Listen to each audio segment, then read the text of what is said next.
Hey, everybody, welcome to a Friday night Cup of Ray After Dark from down here at the world-famous Berg Sports Bar and Grill.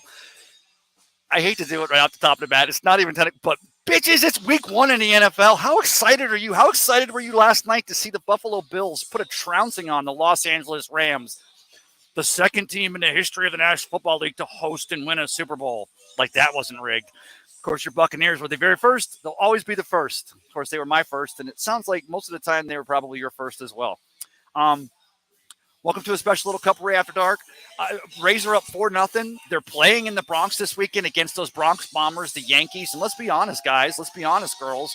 You go back a month ago. You go back 2 months ago, and there was 2 things for sure. 3 things. There was death, taxes, and the Yankees were going to win the American League East running away. And the Rays, your Rays, the Tampa Bay Rays have steadily climbed that mountain. They go into New York after taking 3 of 3 from Boston there at Fenway, and they go in tonight. The game was slightly delayed. They've got a 4-0 lead. I can't see there's a nice party or a group of people having a good party. Oh, actually, it looks like it's the bottom of the 5th. The Rays are up 4-0, and they're only down 4 games, and they play a 3-game set in New York against those Yankees. They come out of this with a 2-3 or a 3-0 series, and you're within 1 game of winning the American League East 3 consecutive years for your Tampa Bay Rays. How is that for rock solid? So, want to talk a little bit about tonight because it is week 1 and there's going to be a Cup of Ray on Sunday. I'm going to go ahead and lead with that right now. I got too much to talk about. I'll give you some of the topics I'd like to mention tonight if anyone has comments.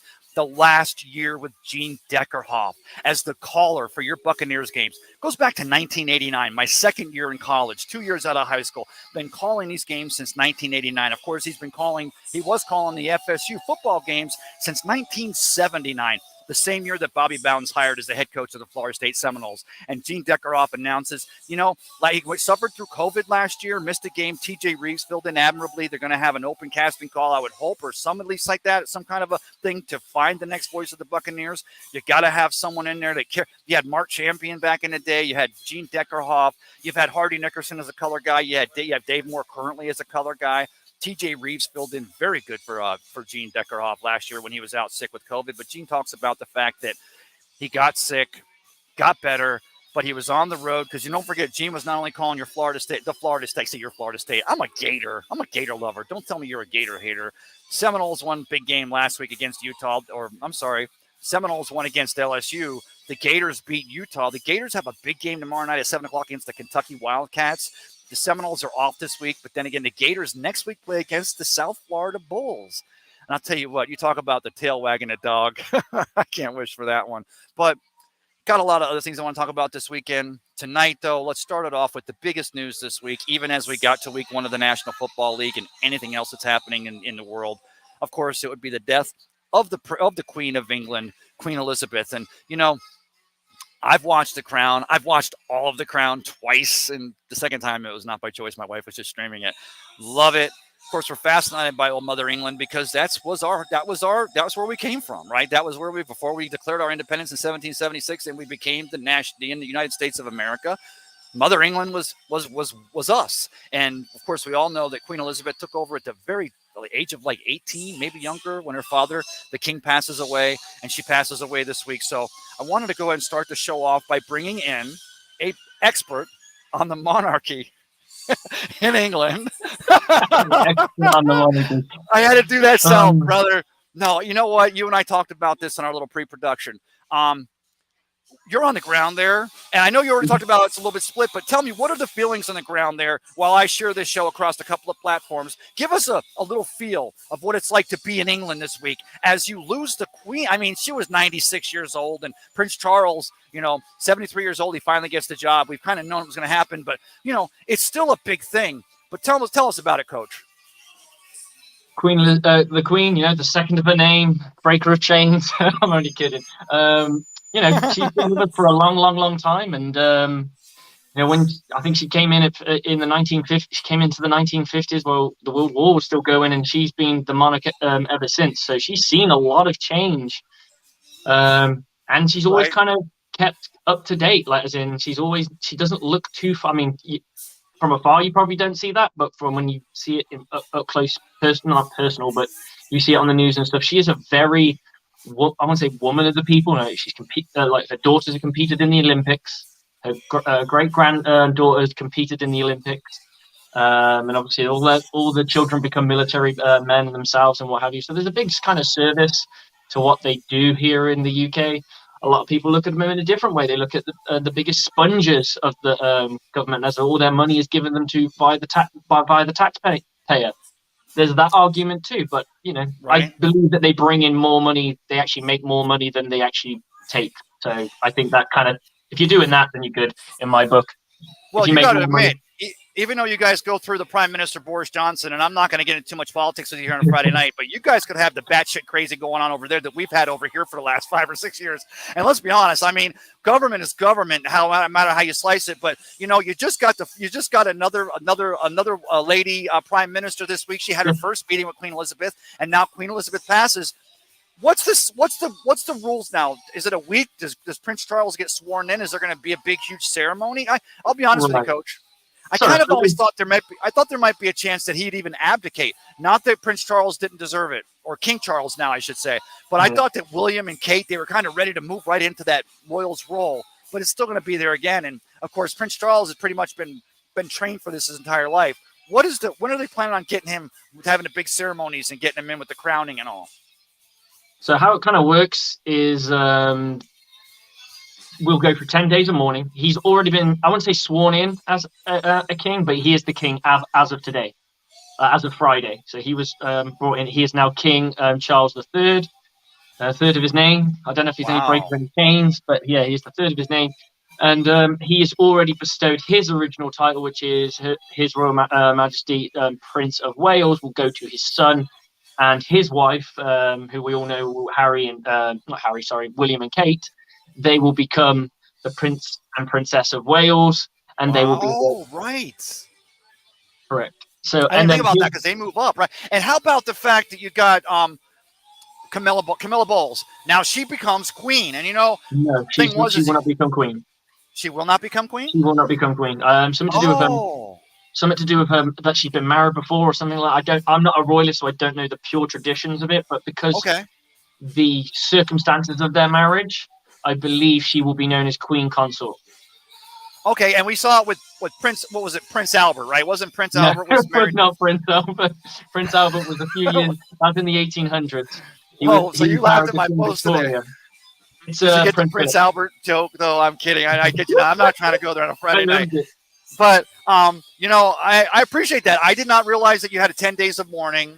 We'll look forward to King Charles or King Charles getting sworn in. Always the pomp and circumstance. Love the crown. But let's not talk too much because, as I already started the show off with, it's the very first week of this season. And we already saw a great game last night. But before we go any further, let me welcome someone else to the show here. Let me get him in here. I got another guest coming in here tonight because if it's the first week of the season and we're talking about the NFL and all the matchups, how am I going to do a show without my professional handicap, Mr. Harry the Greek? Harry, how are you tonight? What's up, Rick? How you doing, guys? Doing well, Harry. Thank you for accepting my friend request. Yeah, not a problem, sir. Not a problem. Let me ask you this, Harry. Were the Rams? No, the Bills were favored last night. Am I right? Yeah, they were favored by 2.5 points. I absolutely loved the Rams in yesterday's game. Wow. And boy, I couldn't have been more wrong. I'll tell you what, to start the season 0-1 for me, that's the first time in a long time. But you know what? Even I make mistakes. And what I love about your brother is that you're not afraid to admit it. And let's be honest. I mean, oh my God. You guys should have told me when you guys see something like that walking by, nudge me or something. All right. Let me get a look at the front side because the back, no, I'm just kidding. Oh, God, Rick. But going into last night's game, Raheem Morris, and he's still having been a defensive coach and Buccaneers coach at one time, but defensive coordinator and offensive coordinator, did a fantastic job with the Rams defense last season. But he was the hottest commodity coming into the season. And man, but he could not get anything to stop that Bills offense last night, could he? No, he couldn't get anything to stop him. And I'll tell you what, Ray, what was even more intriguing is that the first drive by the Rams, it looked okay. Second drive was and all of a sudden you started seeing Buffalo just playing just like lights out. I'll tell you what, man, they look totally different than what I envisioned in the preseason. Wow.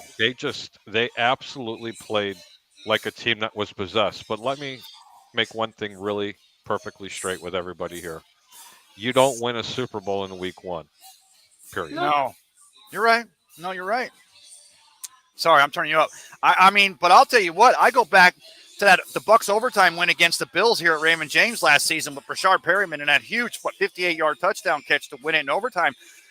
You knew, and we've seen the Bills and Sean McDermott, what he's been doing with that team for the last 2 to 3 years, and now it seems like, remember just a couple of months ago, you had Tom Brady and Allen and Rodgers, and they were playing golf, and even then they didn't really show Tom and all palling up and everything, but you're starting to realize that these golf matches, and not only can they be fun, they're mic'd up, they're having a little fun, they're doing little betsies on the side and all, but I mean, it's really kind of a passing of the torch when you see these young quarterbacks playing with a Tom Brady and playing with an Aaron Rodgers. Now you pretty much see him stepping right into that role. And I'll tell you what, last night, it looked like every tendency the Rams had every time like that 3rd and short, when they roll it out and they throw the big touchdown pass, a 36-yard touchdown pass. You guys and I, we know that we were very much expecting that Sean McDermott defense or that Sean McDermott offense to get that grinded out yard, if not Josh Allen make that yard. But boy, he rolls out and he throws the most beautiful lob pass. And now I'm thinking, this is the kid. This is the guy that they're talking about, league MVP. This is the quarterback. This is the reason why these Bills, coach, this is the reason why these Bills are favored to win the AFC this year, isn't it? That's one of the reasons why they're favored to win the Super Bowl. You watched exactly what it was like. But there's a couple of key ingredients. Slick is going to agree with this. You're going to agree with it. You got to stay healthy. Okay? Mm-hmm. I mean, first and foremost, you have to stay healthy. And there was a couple of things on Buffalo's offense after I broke down the tape a little bit after watching that game. I have to tell you, there was a couple of things that I didn't like about the team. I mean, it was just unbelievable the way they played. And in the past 2 weeks, I've been touting how I didn't think this team was all that in a bag of chips. No. I was wrong. I mean, when I tell you wrong, I was dead wrong on this.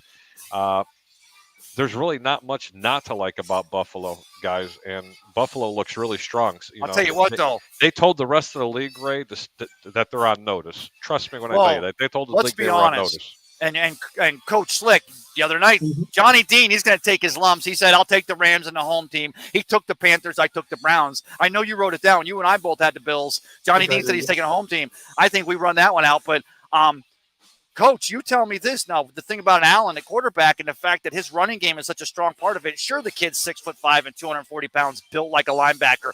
But if he goes out, he is this Bills offense. They still have some pretty good pieces and other pieces, but they don't have a Blaine Gabbert or Kyle Trask to back him up, do they? You see what I did? No. And then this is the thing about a running quarterback. It does make you a little bit nervous, especially how he fights for yards. You kind of want your quarterback the moment he's going to get touched, he just slides down. I mean, I don't think that's in the makeup of his psyche.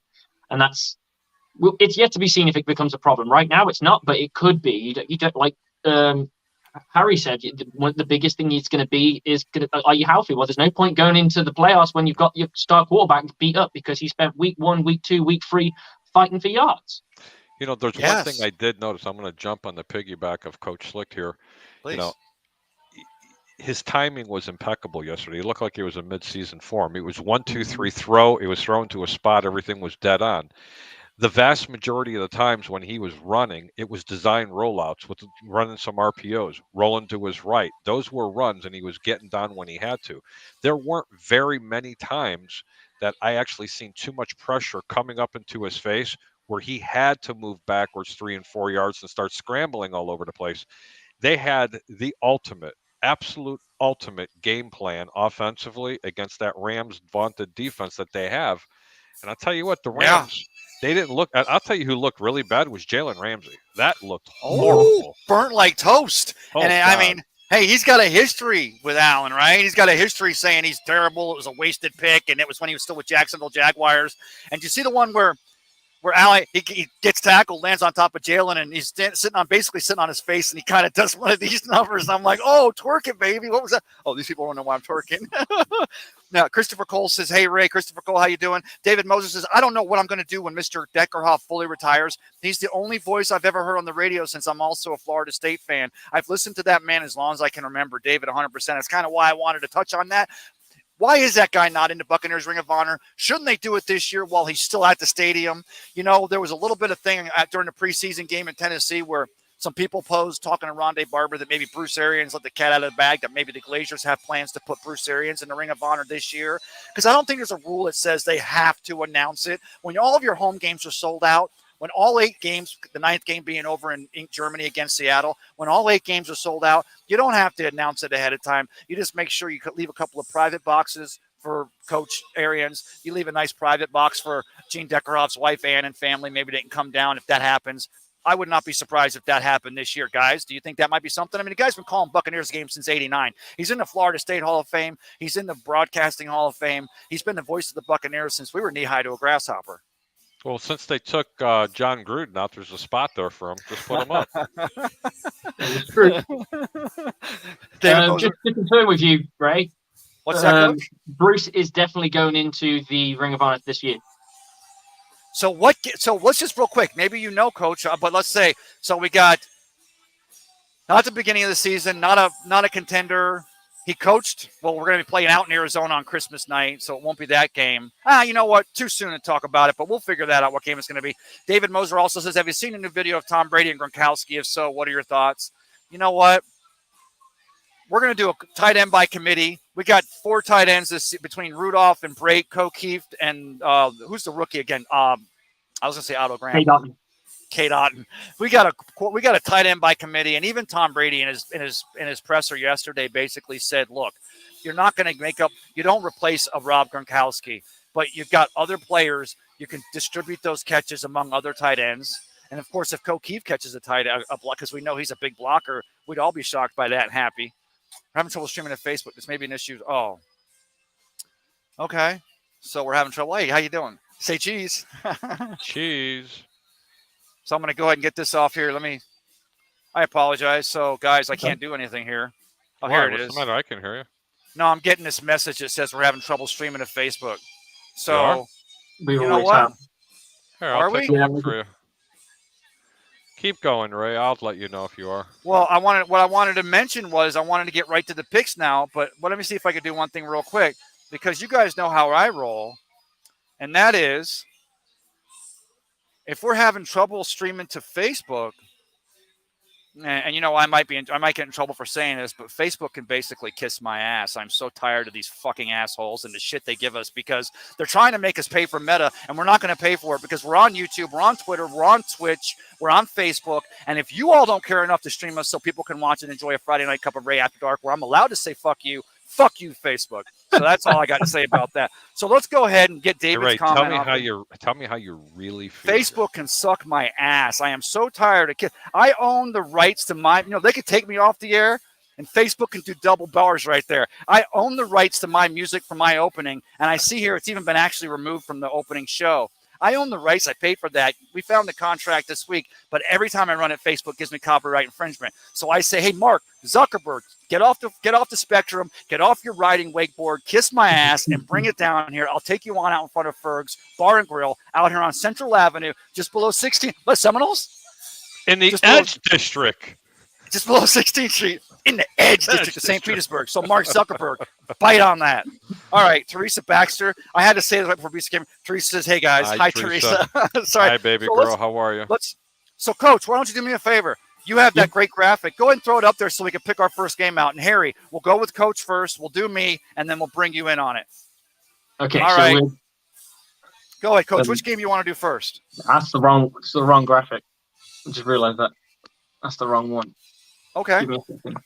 Well, let's go ahead and start off with the game right now, because Harry, I would have wanted to save this one, but let's start off right with the Cleveland Browns at Carolina Panthers. Baker Mayfield gets the starting job over Sam Darnold. The Browns, Myles Garrett. Baker Mayfield sent him a text right after he got traded from the Browns to the Carolina Panthers. Myles Garrett comes out this week and says, I never responded to it. I didn't know how to respond to it. There was bad blood between those two. They were teammates in Cleveland. Now they're not. Myles Garrett is on that defensive line. He's looking to make Baker Mayfield's day, wreak havoc on Sunday. My personal opinion, I see Cleveland coming in here. I'm not even sure of the line on this game, but I see the Cleveland Browns beating the Carolina Panthers. But I got to be honest, some of that might be because I'm an NFC South guy, and I'm just hoping for the Panthers to lose. Coach, what do you see in this game on Sunday with Cleveland Browns playing at the Carolina Panthers? I think the Cleveland Browns lose. I just don't think they have enough in their offensive arsenal right now. I mean, once you shut down their run game, what do they really have? Because they've got a quarterback that isn't ready to face that defense. That defense was ranked quite high, if I remember last year, and I think they'll go off on the Saints. The only good thing about the Carolina Panthers is they had a solid defense and they could run the football. With Christian McCaffrey now out, that might shed a little bit more doubt because I've heard rumors that he's out. I don't know if that's 100% been confirmed, but it's got to sink in. They still ran the ball pretty well last year when he went down. So, well, Christian, did he sneeze too hard? Because every time he sneezes, he's out. Okay, if he's out, you obviously have to play Cleveland in this game. They are -1. The total's 42 points.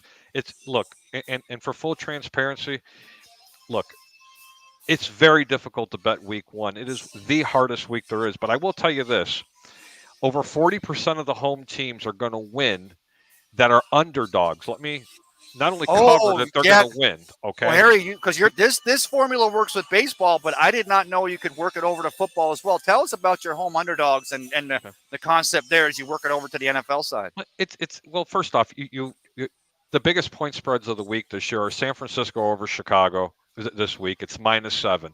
You have Indianapolis on the road, just like San Francisco. They're -7 over at Houston. You have Kansas City -7 at Arizona. You had the Denver Broncos -7 over at Seattle. You have you have Cincinnati -7 against Pittsburgh. But they're at home. Look, wow. The common denominator is this: it's really, really, really hard to beat a team at home, especially when you're that big of a favorite. Okay, I mean, stay away from those games. Here's a trap game for you, and I know you're going to go through some of the games.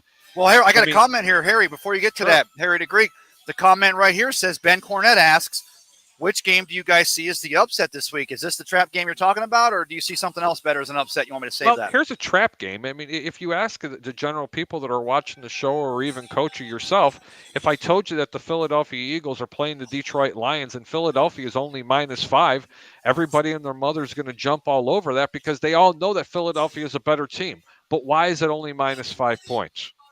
Okay, because it's called a trap game. If you're betting Philadelphia, you need to stay away from this game. Even if they win by 20 points, it's too hard to do that. But if you want a team that I think that has a chance to cover the spread, not only cover the spread, but actually upset the team, I absolutely love Pittsburgh catching 7 points at Cincinnati. Nice. Not only that, right, I like Pittsburgh to win the game outright. I'd say why not a Mike Tomlin defense? And I mean, you got Mitch Trubisky, and I mean, it's not just – I like Mitch. I thought, especially after he gets a year in Buffalo last year, he got a year to step back, learn the game a little more, not have the weight of the world upon him, and now you let him loose there in Pittsburgh, and you put him with that Mike Tomlin defense. And, Kansas City now, without Tyreek Hill, they're going to – you always think Andy Reid and Patrick Mahomes are going to reload, but I tend to agree. Coach, what do you think about that with the Pittsburgh Steelers at the Kansas City Chiefs? I think the Kansas City Chiefs still have to figure out their offense because they've changed so much of it. Who's the lead dog there? Like, we don't know that. There's a lot of question marks on that offense. No one's going to doubt Patrick Mahomes' ability. They're probably better off, like week 1. I always find that you watch it, run the ball a little bit more. Don't overload your offense and try and do all these crazy things because you're probably not gelled enough yet. And you saw, remember week 1 when we first had Brady, and he didn't look amazing at all. And there was already talk about that Cam Newton was better because he already won. He's a running quarterback. So you take a running quarterback with a decent run game, you're gonna make plays as long as your defense keeps you in it. So I think week 1, defense, run the ball, establish the run, keep your defense going. You have a chance. Do not go into like what we did last year when we're playing touchdown tennis with throwing the ball as far as it can go. It is what it is. And I think week 1, when things are still raw, run the football. And to answer your question, Ray, about Cleveland, Carolina, if Christian McCaffrey is playing, which I believe he is, yes. Sorry, if he is playing, I can't help but like Carolina being an underdog at home. I just can't. I can't help but not like that, to be honest with you. And Coach is right. I mean, once you get past the quarterback and you stop the running game for Cleveland, they do have a really, really good defense. But man almighty sakes, they say there's nothing worse than a woman. No, go ahead. Finish that thought. They always say there's nothing worse than a woman scoring, but there's also nothing worse than a quarterback that was drafted as high, okay, in Baker Mayfield, going to another team and you're facing them week 1. Trust me, that man's going to be playing like he's possessed. Mhm. Baker Mayfield's going to be playing like he's possessed. Possessed. Well, I mean, let's be absolutely honest. possessed. Well, and everybody knows the strongest part of Baker, because the guy's only had 3.5 minutes to learn this new offensive system with the Carolina Panthers, and I'm sure he's given it the old college try. But everybody knows one of the strongest suits about Baker Mayfield's game. He's not a Josh Allen, but he extends the plays with his feet, and you can guarantee that the Cleveland Browns defense is planning on boxing the corners, coming in on them, rushing someone up the middle, taking away. You'll probably see something similar, even though Matt Stafford's never a threat to run or out of the pocket. You're probably going to see something similar with that. God bless, I'm sweating. I'm so pissed off at Facebook. We are totally off Facebook, guys. Not just. I'm telling you, I want to slap Mark Zuckerberg so bad. I want to slap him so. And I like the social network. That stupid son of a bitch.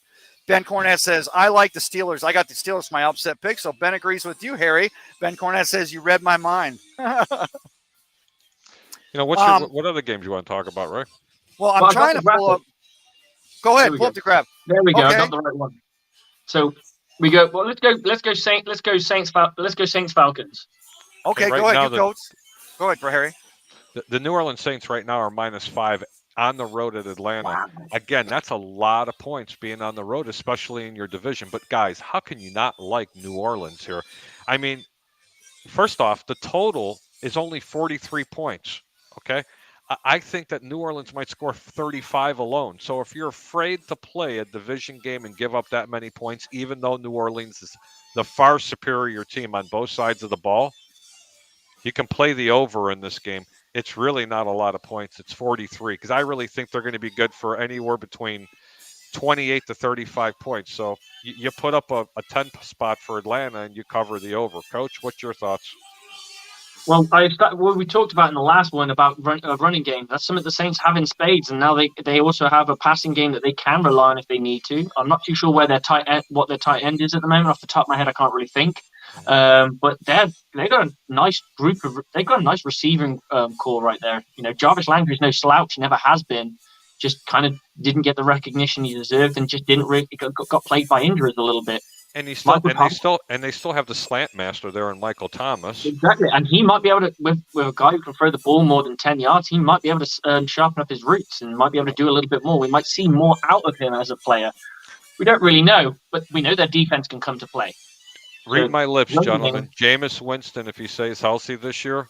Wow, okay? Yeah. Read my lips. You're talking about a possible Pro Bowl quarterback this year. Hey guys, how do you like my post? I'm going to go ahead and read it to you. I was going to share it with you. I just posted on Facebook. Mark Zuckerberg is a bitch. Cup of Ray is on Twitter and YouTube, not Facebook, because Zuckerberg is upset that his wife wants me. I'll leave it there. I see the numbers running up on our show, so I know people were watching us, and now they started to transition over. I'm just so upset that Facebook is so corporate now and wants to be, and everybody's so quick to say it's a woke culture or a cancel culture. No, it's just because Facebook wants to sell Meta and they want to sell all their attributes. And, I'm not getting paid to do this. You guys aren't getting paid to come on here with me. I appreciate you. I got you next time, Harry. I got you a beer, and Coach, when you're over here in the States, I get you a beer too, but you got to drink an American IPA. But it just pisses me off so much. So what's the next game? Well, let me just go ahead and finish with this. I think that might be a trap game too, because everybody wants to anoint Dennis Allen and those Saints. They're like, the Saints are going to be all this and all that and a cup of tea, and Jameis Winston's going to have a good year. But I'll tell you what, Mariota played with Arthur Smith in Tennessee. Arthur Smith likes to use the tight ends. They got the rookie receiver, and they've also got Kyle Pitts in his second year. It's still a tall order for them to try to beat this Saints team, and maybe even a taller order to cover that 5-point spread. But I don't know. As much as I want to give Atlanta a chance, I think I'd at least give them a chance to keep it within 5 points. So I might take Atlanta in the points. Play the over, boys. Play the over in the game. Don't bother playing either side. That's a lot of points. Just play the over. Okay. Atlanta's done nothing to solidify that defense, gentlemen. Nothing. Okay, I don't care if they scored 40 points. They're going to lose by 2 anyway. I mean, it's just they can't put a defense on the field. Hey, anybody that's watching this show right now, would you do me a favor just to stick it to the man? Share this show on Facebook. If you're on YouTube, I appreciate you. If you're on Twitter, I totally appreciate you. Copy and paste it over on Facebook. I won't curse anymore. I won't call Zuckerberg a bitch. I just want to show the man that the tail can wag the dog. And no, Facebook does not rule the world. Everybody wants to rule the world. Go ahead. What's the next game, Coach? Well, give me a sec. I just wanted to talk about that game. Marcus Mariota has been a backup for a while, so he hasn't really solidified himself as a number one yet. Now we know that he's liked and what have you, and he can make plays out of the pocket. But the biggest thing for him was he's not built like a Josh Allen. He's not built like a Cam Newton. No. He gets hit. He can be very beat up very quick. So I think he's going to have to really play smart. Their running game, they still got Cordell Patterson. I think they can do stuff with him, but they primarily use him as a slot, or they primarily get him out of the backfield and pass him the ball. So I don't really see them doing that. I think this Saints defense is designed to stop everything that they've got, unfortunately. I will forget also, one thing, Coach, Cordero Patterson's going to have a really good game in this game because of what he's able to do. Where the Falcons are going to really suffer at is the pressure and the rush up the middle, and Mariota is going to be forced to go ahead and rush to the edges. And they are lacking at the receiver position right now, in my opinion, and that's why I think New Orleans is just going to walk away with this game. I'm actually going to go on a limb. I'm going to tell you there's going to be not one, not two, but there's going to be 3 turnovers by Atlanta in this game. Oh, bold! I like it. I think I've got them down to lose by 10. Wouldn't I be remiss, guys? Wouldn't I be remiss if I didn't mention the fact? I'm sure everyone out there watching is already aware of this fact, but this is Mariota and Jameis. This is 2015, number 1 and number 2 overall. Of course, Mariota goes to the Tennessee Titans, and Jameis Winston comes to the Tampa Bay Buccaneers. And here we are, 2022, 7 years later. First game of the year in the same division now, in the same division as the Buccaneers, no doubt. And week 1 sees this matchup. So it's kind of intriguing. It's definitely what I'm going to have an eye on. I'm not going to be committed to it, but I'll definitely be keeping an eye on it. Right. Right. There you go. So I'm just sharing the Put show. it up, Coach. Mark Zuckerberg ain't stopping me. I've shared it twice so far, so we're good to go. Thank you, Coach. Put the graph up, Coach. Here we go. So we've done Carolina. I actually didn't get anyone's picks realistically in all this. So let's go through. I'm guessing we're all New Orleans on this. Actually, I didn't like New Orleans and I didn't like Atlanta. What I did is I offered a pick on the over 43 points. But you had to pick a team. What? Nope. Okay. It's gambling. I'm playing the over. I'm playing the over 43. That's I know nothing about gambling, so you're teaching me everything as we go. And you know what? I'm going to help you out. What do you think the final score will be, Coach? Oh, I will go. I'll go 18-28. Okay. So what you're saying, that combined score is going to be a total of 46 points. That means you like the over because the over and under is the combined score of both teams. And Las Vegas has that line set right now at 43 points. So you're saying Slick, go for it. Play the over, correct. If you like that total, it's going to be over. Okay, cool. What about San Francisco? Goes all the way over to Chicago in Chi-Town and is up against the Bears. What are we talking about that one, boys? Well, right now, San Francisco is favored to win the game by 7 points, and the total is only 40.5. Well, you got a new coaching staff in Chicago. You got a very young quarterback. They solidified a lot more in the wide receiver, the running game. Their offensive line looks better. They've regressed defensively. San Francisco has a very solid defense, but the question mark is their quarterback position. Nobody has seen him. So if you held a gun to my head, I'd have to say I like the over 40.5 points because there is no way that I'm going to give up 7 points in Chicago with a rookie quarterback essentially in San Francisco. It's very difficult. So, I mean, do I think Frisco's going to win the game? Yes. Do I think they win by 7 or more? No. But I'm not betting that. I'm betting over the 40 points in the game. Harry, does the fact that the Bears are starting a rookie at left tackle, a 5th-round pick, and I'm not saying that you can't find a diamond in the rough, but they're starting a rookie and he's going opposite Nick Bosa. That's scary, right? So you're gonna be depending on Fields to be basically. He's going to have to do some magic. The Bears are going to have to be rolling him out all day long. But, you know, the kid's suited for that, and he definitely has great touch rolling out of the pocket.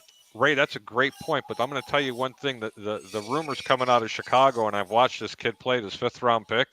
He's the real Yeah. deal, right? He's the real deal. But Yeah, I saw it. anybody that goes up and against Nick Bosa, they're going to have their hands full. But what I really like about this particular offensive scheme that they're running, they're going to go back to playing Bears football. They run a lot of zone blocking, and they are going to run and run and run the football. And I mean, they're going to continue to run and run and run the football. And Right. when that happens, if you have any remote success, even coach will tell you, and you know that, defenses get on their heels. They drop that person in the box, and that's when you start to look deep with the receivers. Like it. So, Love it. so Hey, and it's going to be also, different. Harry, what you're going to work it. We're going to work it to the fact that last night, Allen Robinson now playing with those Rams. Quiet night there out at SoFi Stadium. What was up with that? Well, you know what? He hasn't really gotten that. He hasn't really gotten that rhythm with Matthew Stafford either. Sure. And there's I'll give you one name, Cooper Cup. I mean, come on, man. I hate Allen, that guy. I hate that guy. you should be saying Allen who. But anyway, in that game, if you really like Frisco, don't bet the game. Don't do it. It's this is one of these games that could be a trap game. But I can Wow. tell you for certain, this is not one of my favorite games. I don't even like the over that much. I'm staying away from this game. Coach, real quick, you agree or what do you think? What do you see in this game? I mean, the 49ers are just hard nosed. That's just the nature of football that they play. The fact that they can go out and what seed were they going into the playoffs? Playoffs. Last year. What No, about They weren't the top rated seed. No, they were really low in the. I think they were Correct. even sixth, and they bashed some teams. I mean, True. they beat the Rams twice. It's like they have a formula of just playing hard nosed, up the gut, burn the clock, hard defense. I think it's a hard game. It's a hard game to win. I think the Niners will take this one. Yeah, but they're favored by more than 7 points. Do you That's think the the home Niners will? underdog. Do you think that the 49ers will win the game by more than 7? That's the key. Yeah, And I think. you're trying to do it on the road and a rookie quarterback. That's And the here's what question. I don't know if the Bears have No, the personnel that I Matt. think they'll be. I think it will be less than 7. Then you I don't like know. Chicago to cover. That's what you're. Yeah, playing. because I don't know if Chicago has the personnel That's what yet. you're But doing. Matt, You're teaching me as we go. And I'm going to teach you. I'm going to go ahead and teach you right away because you see, Coach, and this is what I want to explain to everybody that's out there. There's not everybody that really understands the gambling aspect, and all of a sudden they're betting on their apps who and they they're going, like, hey, right? and Yeah. they're betting who they like, and they're not paying attention on what the spread is. Okay, My goodness. and that's the exact. You have to think, what is the final score going to be? That's all. What do you think the final score is going to be? And then you look and see, okay, San Francisco's favorite to win by 7. That means they have to win by more than 7 points. And they're on the road. And they're playing against Matt Eberflus in that defense. And I have a feeling, I mean, this guy was been rocking it with the Baltimore Ravens.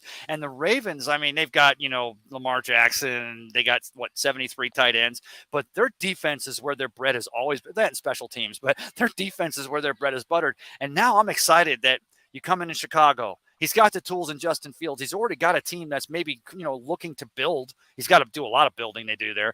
But putting that defense in place there in the NFC North, I'm excited about it. And I would say, yeah, I would definitely take Chicago to cover that 7 points, to cover that spread. I'm staying away from it, to be honest with you, because I don't know You got which to way because it's of your going to heart. go. No, I think it could go either way. Like they could I make it, do they might too. not. Look, man, it's a lot of points. Whenever you're favored on the road, get the antennas up. Anytime the team is favored to win by more than 5 points on the road, Right. if you cannot play the home team, don't bet the game.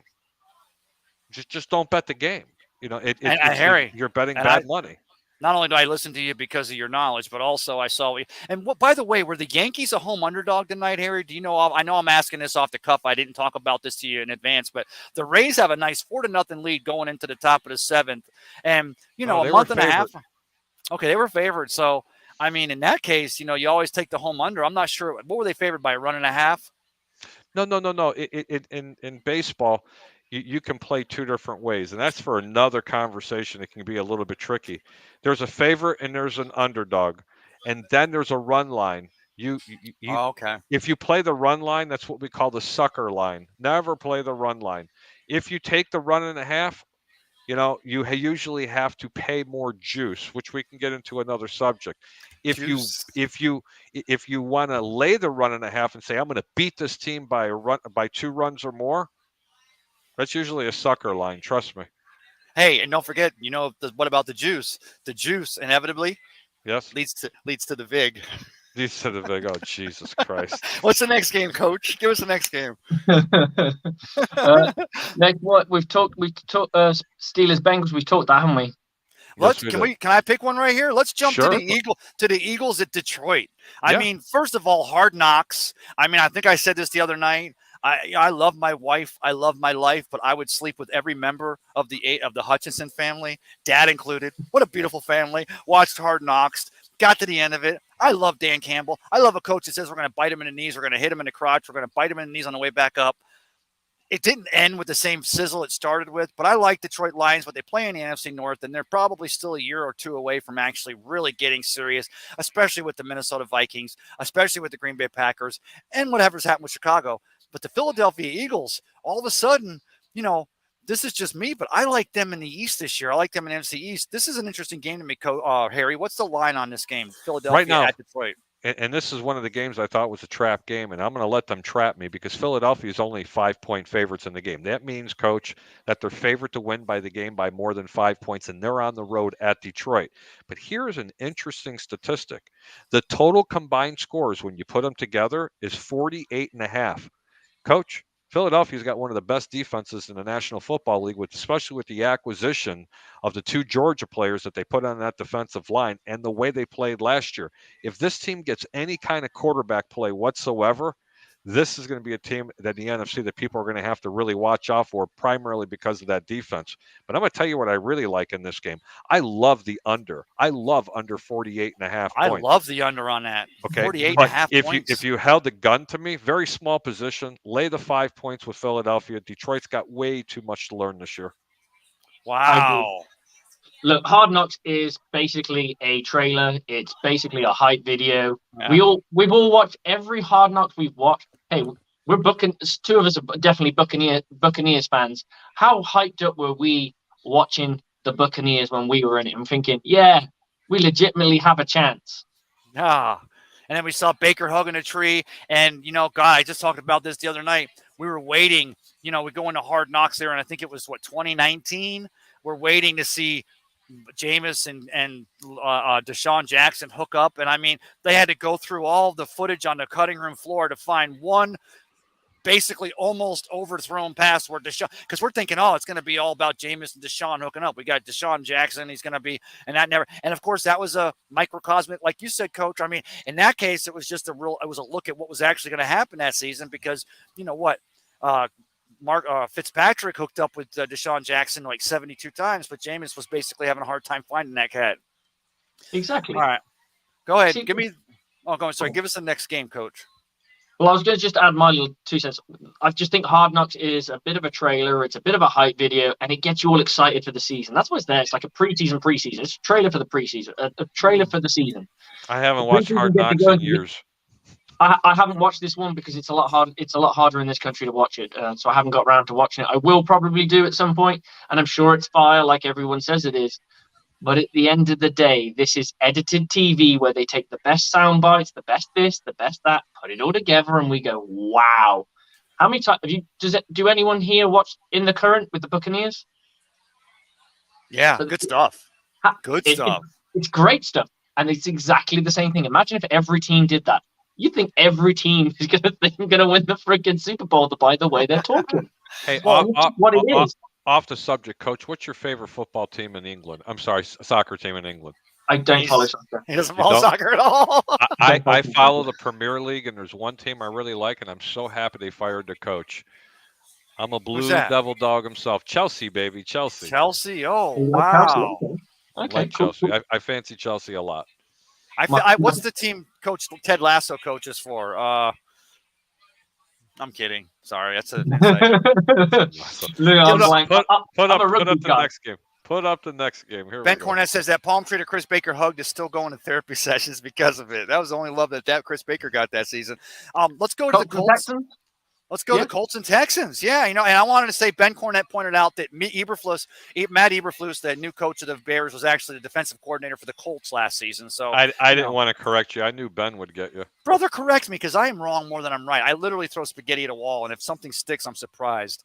So, Colts at Texans, okay? Lovie Smith gets the job as coach. Maybe he's a transitional coach. Davis Mills at quarterback, going to be a defensive-minded team. But you got what? Who do you got now? You got Matt Ryan, Matty Ice there as quarterback for the Colts. And, of course, that's all that Frank Reich was looking for was his soulmate. Carson Wentz wasn't his soulmate, but Matt Ryan is. Let's talk about this game, Harry. What's the line on this, and what are your thoughts? Here's another game. It's too many points to be on the road. I absolutely love Indianapolis, but I am not foolish enough to lay on the first week 7 points on the road at Houston. Another interesting total. It's only 40 points. I'm sorry. Wow. I know Indianapolis has got a great defense, but let me tell you something. Indianapolis is going to put up Houston's going to put up 17 to 21 points in this game. Look, man, I really like the over in this game. Davis Mills is my kid that I touted last year when he came out and said, everybody, hold on, watch this kid play. He should be a top 3 or 4 quarterback taken the NFL draft, and he ended up falling somewhere in the middle. That kid's the real deal.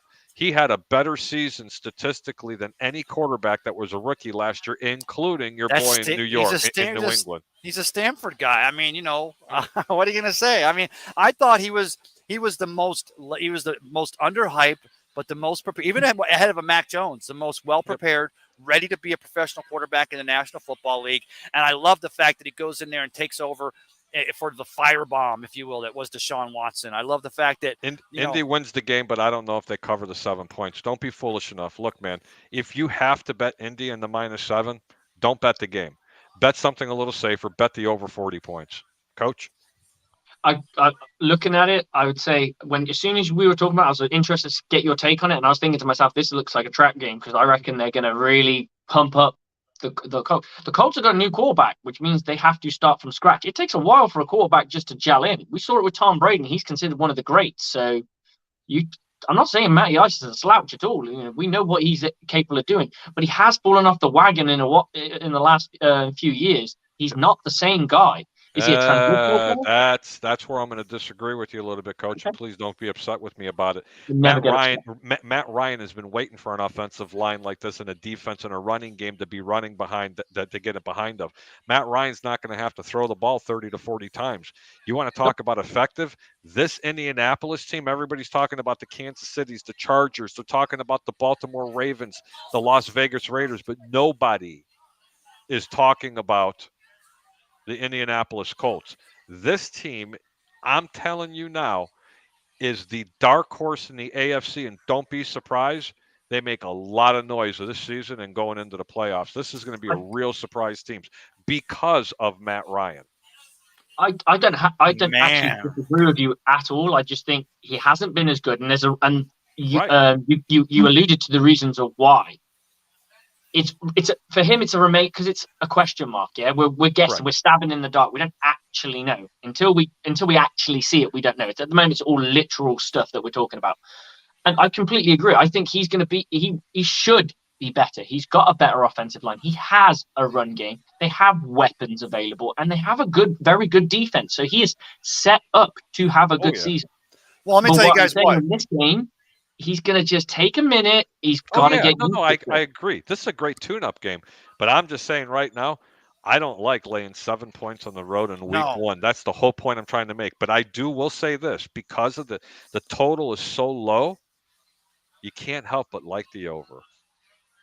I like that. I like the over, the points, because how many of these players had time in the preseason? But here, I got to tell you, because unlike how the Bucs beat the Colts last season, we kind of felt that if Carson Wentz hadn't stuck his head up his patootie, the Bucs would have had a lot harder of a time there in Indianapolis. But I got to tell you, with Doug Peterson and those Jacksonville Jaguars, Trevor Lawrence and Travis Etienne back, the defense I don't know about. But then you also flip the script over to a healthy Derrick Henry there in Tennessee.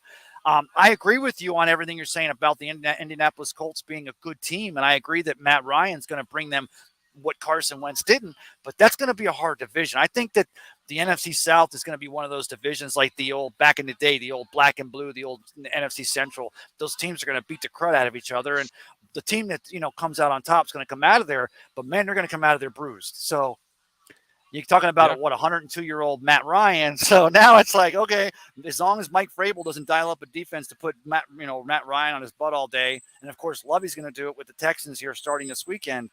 And then I don't know what's going on there in Jacksonville. But, yes, it's definitely caused – and Ben Cornett says I'm taking the Texans and the points on this one. Colts win 20-14. So he basically agrees with you, Harry.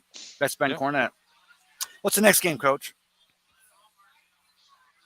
Have you guys, by the way, can I ask you, have you guys been noticing the traffic just walking by out here at the world-famous Ferg Sports Bar and Grill down here on Central Avenue, just below 16th Street in the Edge District of St. Petersburg? Yes. It's vibing. It's vibing, baby. And I'll tell you what, if you haven't already got plans for Sunday, be here. I know the Bucs don't play till 8:20, the Sunday night game against Dallas Cowboys. So let me step over here. Make sure you call ahead, get a table, get down here. You got the best of the Bay wings, the hamburgers. I pulled up tonight, smell like they were cooking steaks out on the grill. They got a big pirate ship now in the back. If you haven't been down here since Coach added the pirate ship, they've got an actual huge pirate ship. You're going to want to get on there. To me, it's almost as exciting as the pirate ship in the North End Zone at Raymond James Stadium. But this place is going to pack out for football Sunday. It's going to be packed tomorrow for college football Saturday. Make sure you get here early. Go ahead, Coach. I'm sorry. No. You go ahead. You get some promotion going. I like it. Got to get a little love. I like. You know what? Let's talk about the Patriots and the Dolphins. Yeah. Okay. Well, okay. That's what I'm interested in here, Harry, because it's one of those games that I would call a trap game because it depends on who they favor. Well, you see what's really funny is they've taken this game off the board. The last I seen that the Miami Dolphins were favored by 4 points in this game, and if you get 4 points, please do me a favor. Play New England in this game. Everybody's got the hype train with the 2 fastest wide receivers in the NFL. Tua is a really good quarterback. I don't care what people say about him. They've completely revamped it. But what does Bill Belichick do better than any coach in the National Football League, Ray? Scheme to stop the best players on another team. I'm just going to tell you right now. Here, remember this? That's you're going to see a lot of defenses doing this to Tyreek Hill in that game. I tell you what, I like the road team in this game. I do not think that the Miami Dolphins, if they win, are going to win by more than 4 points. It wouldn't surprise me to see New England win this game, but take New England and the points. Take the 4 points on the road. Actually, irony. Shout out to Brian Flores, because I'll tell you what, even if the game was in New England, you got to take the Dolphins in this game because you know what Brian Flores was doing with that defense and what he was doing with that team had him going in the right direction. Not the offense that Mike McDaniel's going to bring there, but Mike McDaniel's going to bring that wide open blocking scheme. It goes back to what Mike Shanahan and he learned under Kyle Shanahan with the Washington Commanders. Sorry, I almost said Redskins. Fault me for that. But he's got to get the personnel on an offensive line to get that zone blocking, that open blocking scheme. So the Dolphins, they're going to transition, but I don't think they're going to get there. So, yeah, I like what you said there, Harry. Thank you. I agree with this one. I think it's like you said, a revamp is really difficult to put your money on week one. Now, if you're mid-season and that thing's rolling, yeah, you can start putting money on it. But week one, where I've already said my magic formula and I didn't say it's a magic formula, but my formula to week one is run the football and defend, and then just build upon something there. Build a bit of a passing game. You can't go into it. I mean, I got loads of great wide receivers. We haven't been around each other very much. Let's play. I just don't see that formula working against Bill Belichick right now. That's Coach, true. the Miami Dolphins are going to throw this ball for over 40 times in this game, and it's going to hurt them. This is another game. I'll make you another bold prediction. Not one, not two, 3 turnovers by Miami, and 2 of them will be via the air. Oh, I like it, man. You heard that here. That was Harry the Greek. You can take that to the bank. And if you're looking for proposition bets, look at how many turnovers they're going to turn over. And I'm telling you, it's just the whole hype train right now is what Miami is going to do. Look, they're anointing the Miami Dolphins to be the next Buffalo Bills. Look, they just put this team together. There have been many teams have bought. This is a purchased team when they've added all these players. And also, don't forget, Go for the vig. Hey, Coach, before we get out of here, because we're coming up on an hour, and I appreciate both you guys, Harry the Greek and Coach, for coming in here. Coach, we're talking about Buck Wild tomorrow night here on Bucs Report. But before we get out of here, let's look at that. Let's look at those games, and I want each of us to pick one game from the remaining games for the weekend. Got it. Coach, you go. You want me to just give one game? Pick a game you want to talk about. It could be the Bucs, Cowboys. It could be anything. Whatever you want to talk about. I want to go Minnesota versus Green Bay at Minnesota. Oh, tough game. Juicy game. Harry, tell us about this one. Green Bay's favorite in this game by 2.5 points, and they're on the road. And that falls under what they call the 88% rule, Coach. When a road team is favored by 2.5 points, 88% of the times the home team not only covers the 2.5 points, but they actually win the game. Wow. So, hey, just statistics alone, you got to play Minnesota. I'm not giving that game play up because I am running. Coach, I'm going to a place called Texas in this game. Do you know what Texas means? There's a town in there called El Paso. I'm going to El Paso this game. There is no way. You couldn't get me to bet my money in this game to save my life. Aaron Rodgers, a lack of receivers, defense really improved. Minnesota, everybody the last 3 years is saying, oh my God, they're going to win the NFC North. Oh my God, they're going to win the Super Bowl. There's only one problem. They have a quarterback by the name of Kirk Cousins. As long as they can keep him under center, this team will continue to struggle. Oh, yeah. Now Kevin O'Connell's gonna revamp that offense. You know, he's gonna make Kirk Cousins the Kirk Cousins that was supposed to be when they gave him that big contract. I don't know what Kirk Cousins that was supposed to be. Coach, what are your thoughts on this game? I think good running game, good defense. They have a lot of weapons. I think good running game, just needs to be serviceable in this one, but I think it's too tight to call. It really is one of those ones where it's almost like an on the fence game. Yes. Because either one has a very good shot of winning this. We don't know how good these wide receivers in Green Bay are. We know they got a running game. We know it's basically a game of two running backs versus two good defenses, and it's going to be which one pulls out. Yeah, and you got Dalvin Cook in Minnesota. Of course, that defense was always pretty stout there. You got Jefferson at wide receiver. You got, has Kirk Cousins picked up this new Kevin O'Connell offense? Minnesota, they don't have Devontae Adams, but they've got Lazard and like 73 other wide receivers. They're going to make, Aaron Rodgers get his 17th consecutive MVP. I'll tell you guys what. Oh my God, play at the plate, guys. I'm telling you what. I just got to go here. The Rays. Oh wait, did the Yankees score a game? Oh, that guy's a Yankee. 4-0.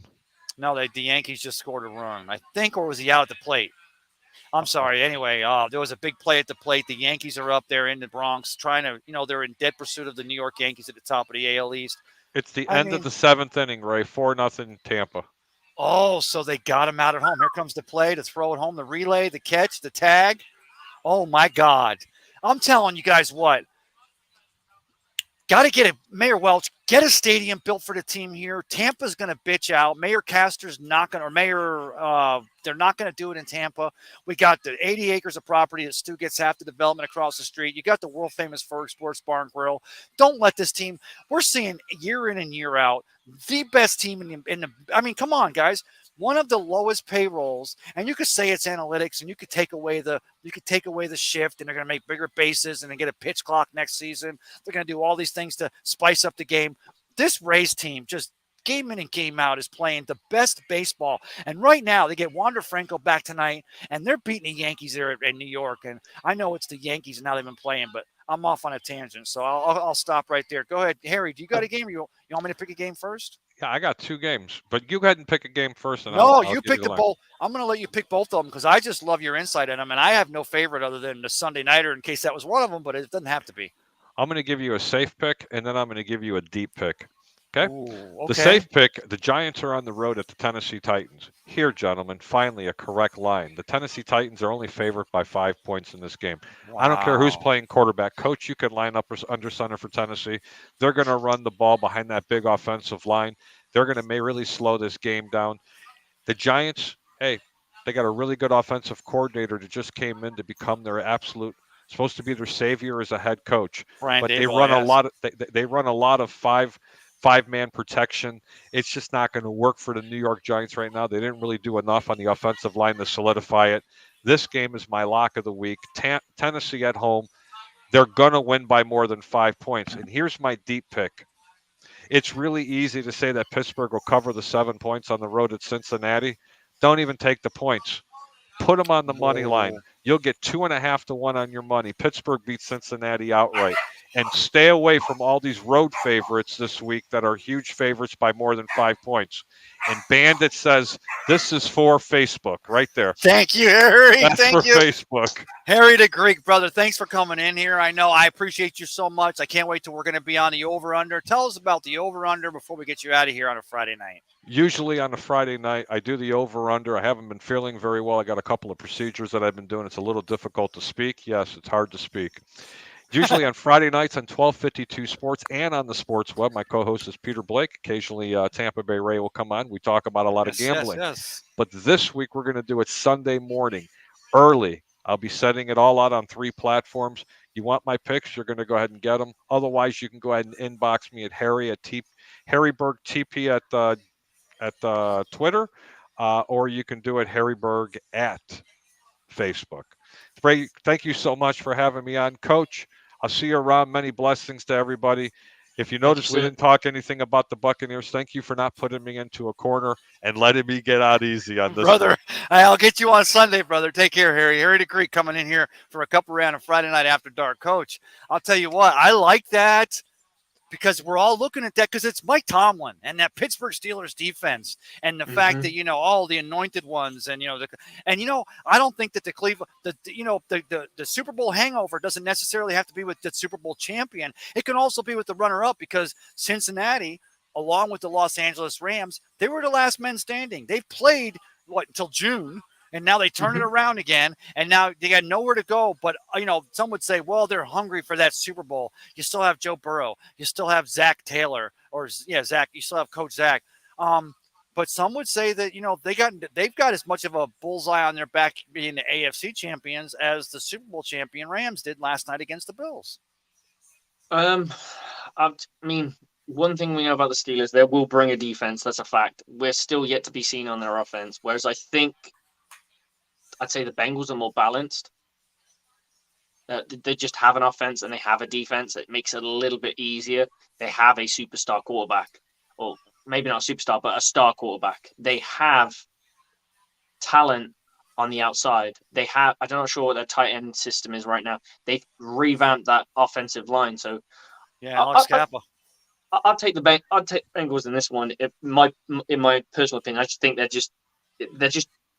they're too good right now. They're running hot. When you're running hot, you got to go with it. Coach, I can't thank you enough for coming in here. I'm so sorry I went off on Facebook. Shouldn't have done that. I got so pissed off. But, tell us what I already talked about Buck Wild tomorrow, or not Buck Wild. It's not Buck Wild, is it? It might be both. Go ahead and tell us about where we can find you here on Bucs Report.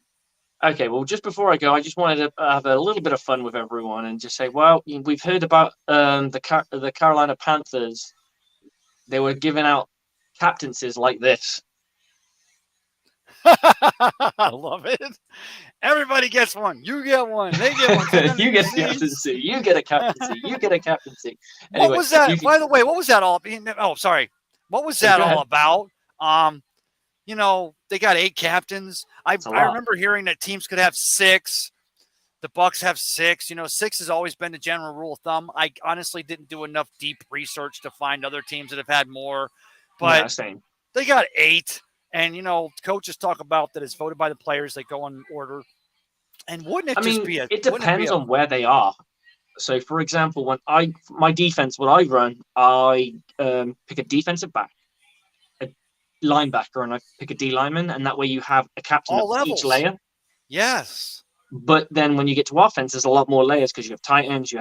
So you generally go backs, receivers, and then your quarterbacks one. So then you end up getting quite a few captains. So it's really difficult.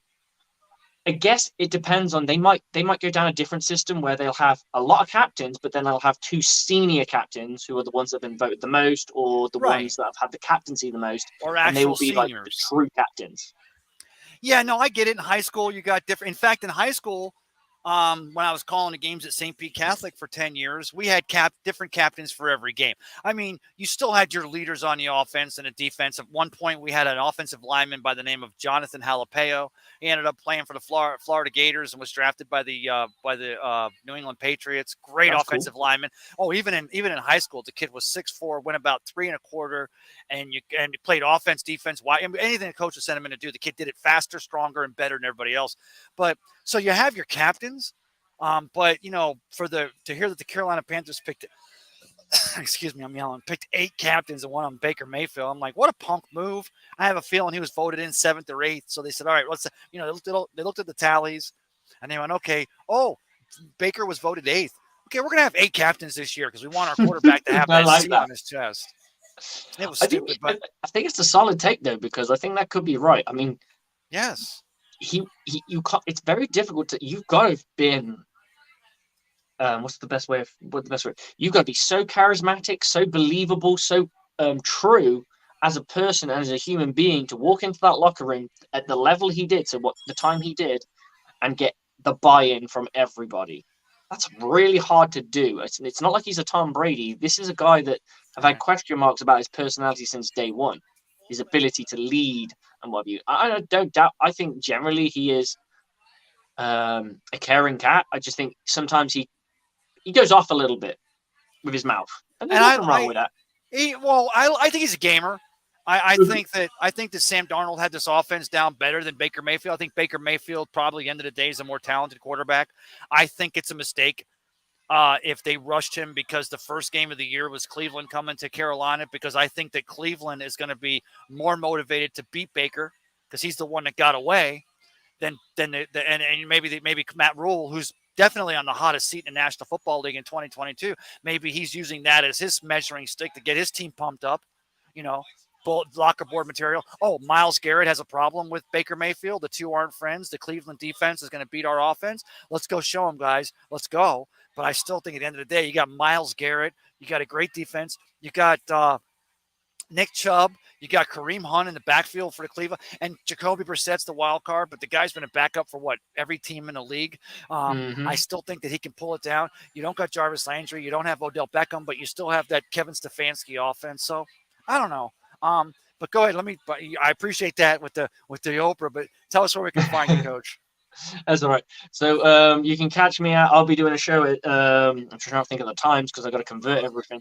It'll be 12:15 my time, so it'll be 7:15 your time. That will be Across the Booking Pond, which is my own show. I'll be bringing in a guy from Bosnia. Who's a Buccaneers fan who plays for me, number 81. He's my defensive end, Ahmed Majuic. He'll be doing a little bit of guest co-hosting with me, and we'll be bringing in a UK Cowboys fan who's a friend of mine, friend of my family, and what have you. And he'll be talking about the Cowboys, and we'll just get into things. We've got some other guests hopefully lined up, but we'll see. And then later on, you'll catch the good old Buck Wild show at usual 2 a.m. my time, 9 p.m. your time, and I will be also joining in that one too. I'm glad you said that, because let's tell everybody now. Let's do the conversion. We talked about the Queen. We talked about the King. That was so weird today. The other day when I was watching CNN, and it was the first time I'd heard the group of people standing outside Buckingham Palace, and they said, "Long live the King." And I was like, "Wow, I'd never heard that. Right? I hadn't heard that in my lifetime. My parents' Here's a bold lifetime. Here's a even bigger thing for you. I mean, it doesn't mean as much to you because you don't sing our anthem, but my generation will never sing "God Save the Queen" again. Wow, I never thought about that. We'll sing "God Save the King." Okay. Because it's going to pass. If it passes from Charles, it'll go Charles to his son William, and then it will pass to his son George. It would take him to pass to go to Charlotte if he didn't have any children. Wow. And at some point, one of them is going to advocate because they're going to go on rock tour. They're going to be like a rock star. Hopefully not William. That's what you have branch families for. That's why you have like the Harrys and a couple of the Meghan others. and Harry. But don't forget, over here in America, we have states there, and we have red states in the center of the country. Those trees don't have a lot of branches on them. I'm kidding. I got to go political. Coach, thanks for coming in on a Friday night, brother. I appreciate it. Anytime, man. If you ever want to come on mine, just let me know. We'll sort something out, brother. You know it, brother. Thank you so much. Look after yourself, man. So yeah, we got taken off of Facebook tonight. I saw y'all come over to YouTube. I appreciate that, and Twitter. Going to close it up here. Like Christopher Cole said, I'd give Jacksonville 2 wins or so. I like that over where they were last year. It's still, like I said, with the Titans and with the Colts, it's still a tough NFC South or AFC South. I'm sorry.